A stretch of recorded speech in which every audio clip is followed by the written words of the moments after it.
Hey, what is going on, guys? Welcome to a new video. Today we're going to take a look back at Tool's latest album, Fear Inoculum.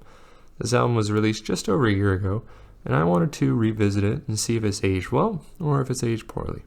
Thank you all for joining me today. Please hit that like and subscribe button for more rock metal content. Now let's get into this. So starting with the initial reviews, this album was reviewed very favorably when it was first released. It still sits at an average of 81 on Metacritic, which is pretty high.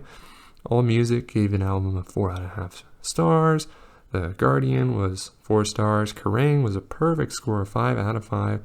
And generally, things look really good for this album upon release. Many critics praised the album by stating that Tool had evolved their sound to a point where it was at its peak, and the new, longer song length and style allowed the band to build a new, bigger atmosphere with the songs. Sales were also fantastic. The album debuted at the top of the Billboard 200 chart, meaning it was a critical and commercial success. However, as things went on and more reviews came out, there were some very big negative opinions as well. Namely with Pitchfork magazine giving the album a 5.4 out of 10, stating that some of the choices they made didn't work and were stale, and that they expected a lot more from the album that took over a decade to make. Another big negative opinion came from the YouTube channel Needle Drop, which I'm sure many of you have heard of. He gave the album a 4 out of 10, stating it was by far the worst album Tool ever made, and generally was just a big disappointment.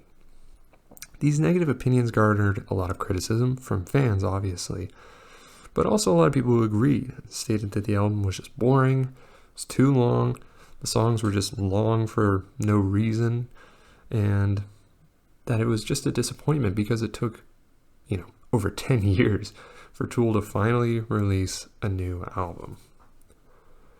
So, what are my thoughts on all of this? Well, personally, I think this album's score is entirely dependent on whether or not you take into account the 3 bonus kind of filler tracks that are present in the digital version, or if you stick with just the 7 main tracks which are available on the physical version.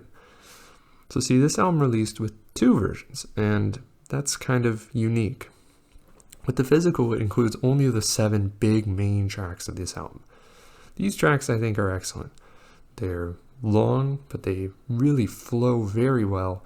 They're catchy, and they show just how amazing Tool is at creating an atmosphere and a soundscape and blending all these big ideas into one cohesive song. However, if you listen to the digital version, which is the one that most people listen to on Spotify, YouTube, and other streaming platforms, it includes these 3 short bonus filler tracks to separate these 7 main tracks. And these tracks, I think, are terrible. These 3 tracks are just not good. In my opinion, I've seen some people like them, but I think majority of people, at least that I've seen, really don't understand these tracks, why they're here, and what they add to the album. I think they take away much, much more than they add. And it's sad to see that because if you look back at Tool's discography, they have some excellent filler tracks. I mean, look at 10,000 Days, for example, or Lateralis.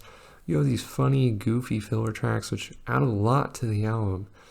They are a good break from the big, epic songs that they come up with and just add to the overall Tool experience. But here, I don't know what went wrong. I just cannot get behind these 3 bonus tracks, 3 filler tracks, or whatever you want to call them. And I think they really, really bring down the experience. If I were to review this album and give it a score, I would give the physical version with just the 7 main tracks probably an 8 out of 10. I think it's excellent work, and some of Tool's most creative songwriting to date in terms of just how big these songs are and how they flow so well. But I do understand with the critique of some of them just feeling like they're just too long. Sometimes there's just a chugging passage that goes on for like 2 minutes, and you're like, this could really be like 30 seconds. But still, I think the main 7 tracks, excellent. They would get an 8 out of 10 for me. However, if you include the bonus tracks, it drops the score pretty substantially for me. I honestly would drop it to a 7 or even a 6 out of 10 if including these bonus tracks. I really do think they are a disappointment and they bring down the experience. Still, I'm just happy we got a new Tool album. You know, I still listen to it. I still really, really enjoy the 7 main tracks, and I think it's just some of their most creative and imaginative work to date. It's Tool. It's a great band. They really, most of the time, can do no wrong. But, you know, in terms of my thoughts, I can really see both sides here. You know, I kind of sit in the middle of that. I really love the main tracks, but I really agree with the critics on these filler tracks. And, you know, it's a shame it took so long for a new Tool album as well. You know, we've been waiting forever for a new album. And so to have disappointing aspects on a new one can really bring down the experience, especially for hardcore fans. But that brings me to you guys. What do you all think of this? Does this album deliver after a year or so of it being released? And was it worth waiting over a decade for a new Tool album? Please let me know.